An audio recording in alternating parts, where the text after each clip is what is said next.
Го следите неделното интервју на Слободна Европа. Во него гостина лидерот на СДСМ Бранко Црвенковски.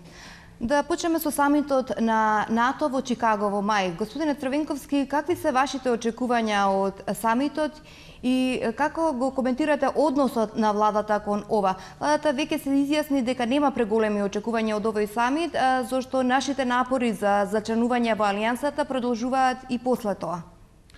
Ако ги следиме информациите кои што се достапни до јавноста, а само тие ги имаме, тоа значи изјавите на официјалните представници на Алијансата, на генералниот секретар Расмусен, понатаму во името на Вашингтон, изјавите што ги дадоа господинот Рикер, амбасадорот Волерс, меѓутоа и оние информации кои што доаѓаат од главните градови на другите клучни земји членки на Алијансата, може да се заклучи дека простор за оптимизам не постои. Од друга страна, контраверзни беа најавите од страна на владата во изминатиот период. Од една страна се обидува да го релативизираат самитот и очекувањата на граѓаните, од една страна, а од друга страна најавија дипломатска офанзива користејќи ја пресудата од Хашкиот суд на правдата како клучен аргумент пред самитот на НАТО. Меѓутоа, кога ќе видиме каде се главните активности насочени, каде е во овој период присутен со своите патувања премиерот, можеме да заклучиме дека таа дипломатска офанзива всушност не ни почна. Посетите на Индија, на Малезија, на Катар говорат дека за оваа влада НАТО и нашето зачленување во НАТО алијансата едноставно не представуваат приоритет, барем не во овој период. Дали сметате дека владата на ВМРО ДПМН и на ДУИ ќе биде стабилна и по исходот од тој самит? Па ја не знам какви се анализите и кои се намерите на тесните партиски раководства на коалиционите партнери во владата. Повторно можам да заклучувам врз основа на оние изјави што се даваат во јавноста дека сепак оваа влада има шанси да продолжи да функционира и после самитот на Алијансата во Чикаго, со тоа што сметам дека маневарскиот простор на ДУИ и на господин Али Ахмети се стеснува. Имено мислам дека после долг период на заедничко коалицирање со ВМРО ДПМН и со Груевски едноставно не може да играат она двојна игра, дека од една страна се силни поборници за нашето успешно евроатлантско интегрирање, а од друга страна да седат во влада која што не прави ништо тоа да се случи. Со други зборови, ќе мораат да ја делат и да ја споделуваат одговорноста со Груевски и со ВМРО ДПМН на тој план, и тоа е нешто со што ДУИ ќе мора да се соочи пред своето гласачко тело. Има ли СДСМ конкретно решение за спорот со името со Грција и која е разликата со ВМРО ДПМН ако и вашата партија зазема став дека ќе се оди на референдум? Социјалдемократскиот сојуз е опозициона партија. Ние ги немаме не најклучните, немаме никакви информации од тоа како се одвиваат преговорите, која од страните што предложила, какви отстапки направила, на што инсистира. И од тој аспект гледано ние, не само ние како Социјалдемократски сојуз, никој надвор од кругот на луѓе што ги водат преговорите не може да понуди конкретно решение. Тоа би било крајно неодговорно, несериозно, дури и штетно, би рекол, за самите преговори за интересите на државата. Што се однесува до референдумот, точно е, ние пред парламентарните избори, одржани на 5 јуни, ја прифативме идејата на ВМРО ДПМН, не затоа што мислиме дека е најдобра или добра, туку затоа што ако власта вели без референдум нема решение, едноставно сакавме да создадеме амбиент да има решение, прифаќајќи ја и самите идејата за референдум. Кога ме прашувате каква е разликата е крупна. А тоа е дали сме искрени или неискрени во намерите. За нас, за Социјалдемократскиот сојуз, евроатлантските интеграции се од највисок приоритет и секој проблем што не попречува да ги реализираме, тие стратешки цели, треба да се надминува и да се решава. Значи, да се бара начин проблемите да се решават, а не како што го прави оваа власт да се бара начин и изговор зашто проблемот нема да се реши и зашто сме ние блокирани веќе 6 години во пристапувањето кон НАТО и кон Европската унија.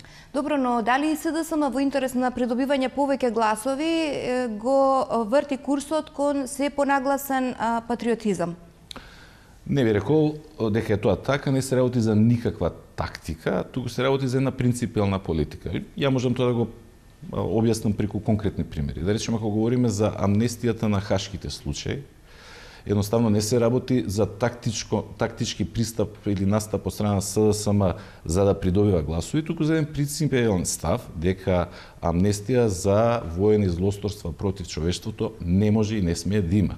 Дека таквите случаи едноставно мораат да добијат судска разрешница и дека ова што го направи оваа власт и парламентарното мнозинство се коси и со меѓународниот правен поредок, бидејќи во меѓународни размери нема амнестија за воени злосторства. И така, уште еднаш ќе повторам, значи не се работи за никакво менување на курсот, туку во зависност од тоа во однос на кое прашање треба да се заземе став, тргаме од едни принципиални позиции кои што сме ги имале и порано, ги имаме и сега. Тврдите дека во Македонија влада е сиромаштија, но пари има и за Скопје 2014, и за плати и пензии, и за субвенции. Не тврдиме ние дека има сиромаштија. Сиромаштијата е факт, е реалност, е вистина во Македонија. Не е опозицијата, не СДСМ или некој критички настроен медиум, туку лондонски економист. Оној на кој што оваа влада му плати стотици и стотици илјади евра за да се рекламира, не стави на прво место на табелата на најмизерни земји.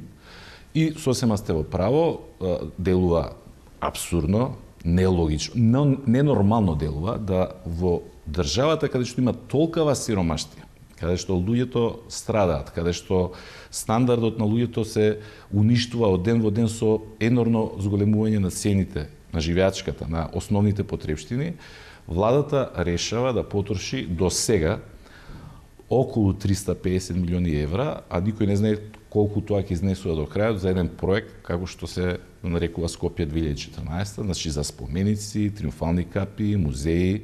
Тоа не може да си го дозволат ни побогати земји. И јас тврдам дека тука не се работи за никаква љубов кон уметноста или почитување историјата, дека овој проект во најголема мера се форсира и е мотивиран од можноста за реализирање на криминални намери. Можно ли е вистинско обединување на партиите од опозицијата, мислам и на партиите од албанскиот блок, со цел да се собори ова, како што велите, ненародна влада, и кој би бил лидер? Значи, и покрај тоа што е Социјалдемократскиот сојуз најголемата, најбројната, најмоќната партија, сакам сосем отворено да кажам, значи ние не полагаме право на никаков ексклузивитет на лидерството. Сметаме дека тоа е најмалку битно, дека секој кој што ќе пристапи во една таква широка коалиција би можел да смета на целосна рамноправност и еднакво со другите субјекти. Дали на крајот тоа ќе се реализира, јас не можам да тврдам, бидејќи не зависи се од нас. Тоа се повеќе субјекти, треба се види која е нивната проценка, волја, желба. Меѓутоа, од наша страна, мислиме дека историскиот момент и предизвиците со кои што се соочува Македонија налагаат една таква работа. Мислам дека работите се движат во добра насока, има доволно време до следните локални избори, да се надеваме дека ќе се реализира идејата за доброто на сите. Дали најголем дел од гласовите како партија ги губите, бидејќи вие сте директна асоциација за периодот на транзицијата, кога многумина останаа без работа, а многу фирми пропаднаа? Се работи за една смислена, агресивна, негативна кампања која што со години е усмерена кон мене, значи јас сум избран за таргетот и тоа не е случајно. Претпоставам дека ВМРО, ДПМН и нивните штабови проценуваат дека од моја страна доаѓа некаква опасност за нивното владење. Јас ќе ви дам само два аргументи, а тоа е дека воглавном работите за кои што неосновано и без било каква реална основа ме напаѓаат се однесуваат за периодот до 98 година. Значи, со сето тоа позади, во 2002 година, Социјалдемократскиот сојуз на чело со мене освои 500.000 гласа. Рекордни 500.000 гласа во овие 20 години парламентарна демократија во Македонија.